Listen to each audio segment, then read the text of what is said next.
Chers amis libanais, que je suis content de retrouver ce soir, puisque chaque fois que je m'exprime devant vous, je ne peux m'empêcher de me remémorer le lien particulier, fort et charnel que j'ai avec le pays du Cèdre. Vous savez que, pour certains d'entre vous, que j'ai servi au Liban, j'ai servi au sein de la FINUL, dans les casques bleus en 89-90, et que cette expérience m'a beaucoup marqué et a créé, a tissé bien sûr un lien extrêmement fort entre le peuple libanais et moi-même. Et je suis depuis extrêmement fidèle à votre cause, à l'histoire qui lie nos pays et à cette belle amitié, malheureusement, qui est parfois dégradée ou abandonnée. Et c'est un petit peu, d'ailleurs, le contenu des propos que je vais vous exprimer aujourd'hui. Je suis donc revenu de cette expérience au Liban.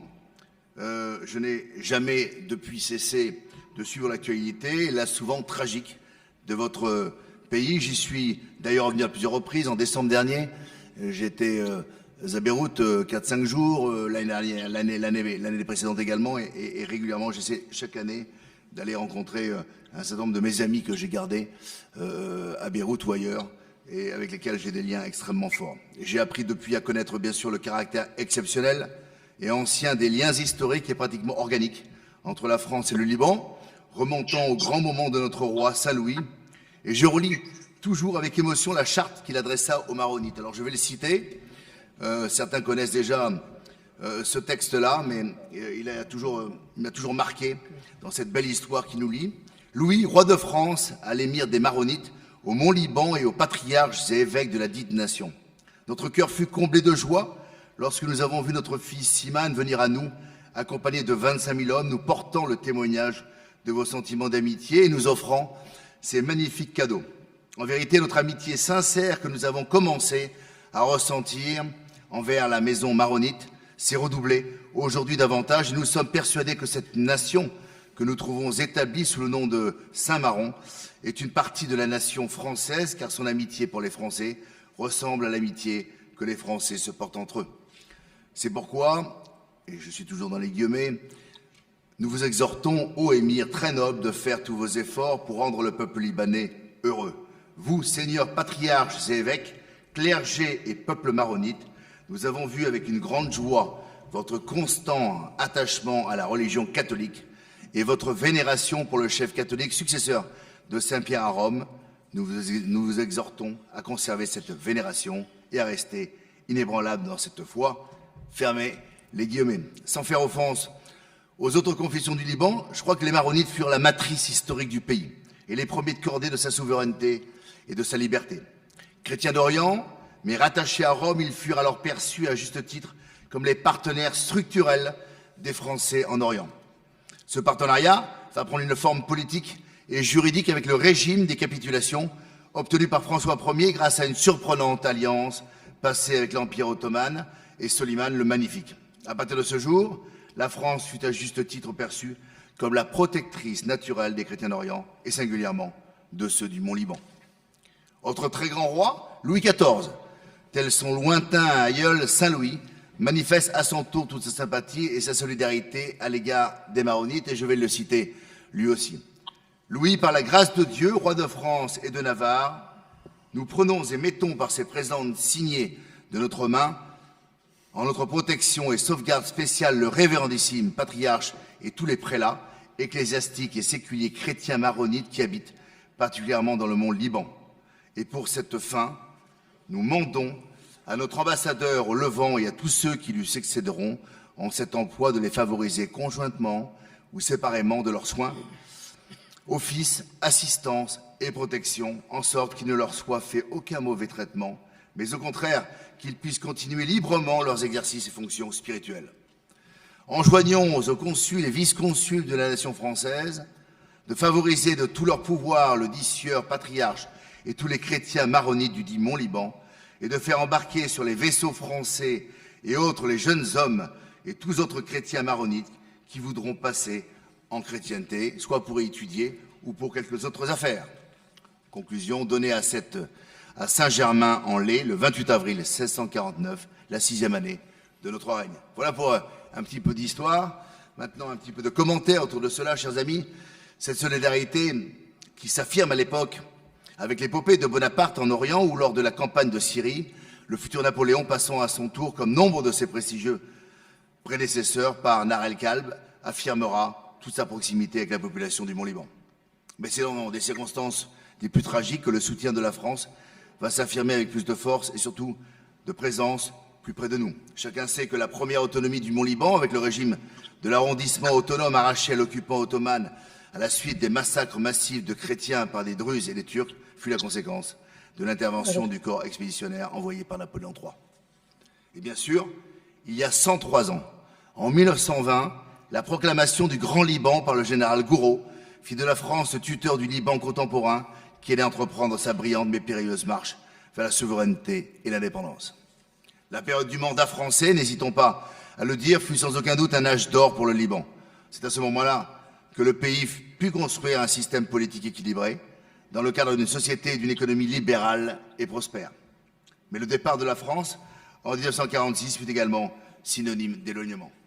Certes, le Liban resta encore très fidèle à sa culture francophone, mais le Liban, par la contrainte, a dû s'aligner alors sur cette chimère que fut alors le nationalisme arabe, alors que le Liban, par sa nature intrinsèque et immémoriale, aurait dû en être préservé.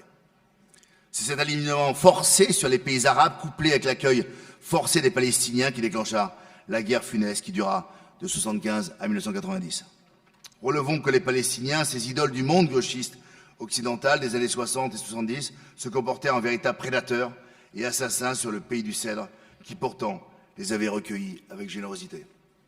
C'est à ce moment-là que la France a véritablement failli à l'égard du Liban, du fait de la politique délibérée de Valéry Giscard d'Estaing, qui voulait avant tout chercher le soutien des pays arabes en pleine crise pétrolière.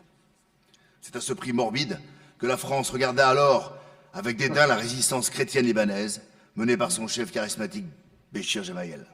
C'est à ce moment que la France a failli, eu égard à ce que fut sa mission historique au Liban. Alors qu'elle aurait pu peser en faveur des chrétiens, la France giscardienne se vautra dans le soutien aux Palestiniens et ferma les yeux devant les exactions de la Syrie par la suite. Lors de l'été 82, l'intervention de militaires français n'eut pas d'autre but que de protéger la fuite d'Arafat et de son équipe de terroristes qui s'étaient livrés au pire massacre contre les populations chrétiennes. Le sacrifice des 57 soldats français du Drakkar, le 23 octobre 1983, rend ma colère toujours vive, ainsi que mon émotion. Vous me permettrez d'avoir pour eux une pensée particulièrement émue. À chaque fois d'ailleurs, à chacun de mes séjours à Beyrouth, je ne manque pas d'aller poser une gerbe, d'avoir une pensée pour eux devant la stèle qui a été édifiée en leur honneur dans les jardins de l'ambassade de France. La France ne joua aucun rôle lors du conflit libanais, alors que cela aurait dû être une des priorités absolues de sa diplomatie. Lors de sa conclusion tragique, elle ne fit qu'accompagner le diktat de Washington et de Bush senior, qui avait décidé de livrer le Liban en pâture à la Syrie.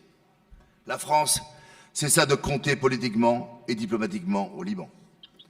Depuis, elle ne participe que très timidement à la défense de la francophonie, alors que se trouvent au Liban des centaines d'écoles francophones, ainsi que l'une des plus importantes universités d'enseignement en français, l'université Saint-Joseph, fondée par des jésuites de ma ville de naissance, Lyon.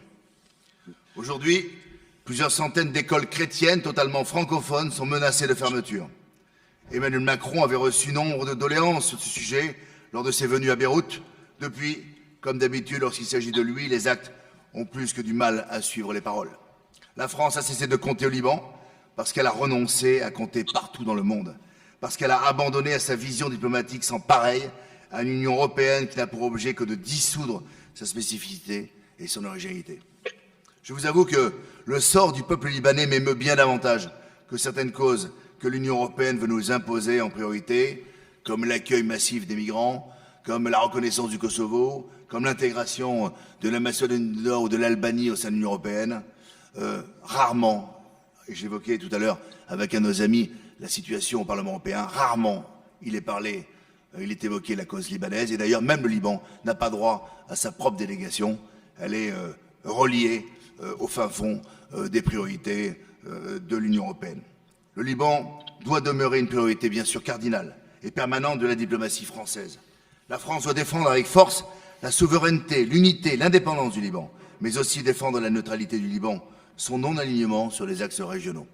Le Liban doit cesser, via le Hezbollah, d'être la courroie de transmission des intérêts stratégiques de l'Iran. Le Liban n'est pas non plus la sphère des intérêts saoudiens, surtout quand on sait que l'accord de Taïev, dont elle a favorisé l'adoption, a entraîné la marginalisation du rôle politique des chrétiens. Le Liban n'est pas le réceptacle des intérêts sans cesse changeants des États-Unis, qui ont totalement couvert la tutelle syrienne sur le Liban, ignoré le rôle essentiel des chrétiens dans la construction du pays et ont toujours négligé la spécificité du pays du Cèdre au Proche-Orient.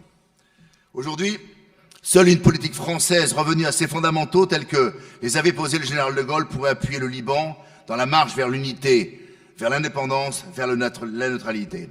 Mais une fois de plus, l'ignorance d'Emmanuel Macron, couplée à son immaturité, hélas notoire, nuit au Liban. D'autre part, la France, pas plus que tout autre pays, ne doit s'immiscer dans l'élection du président libanais.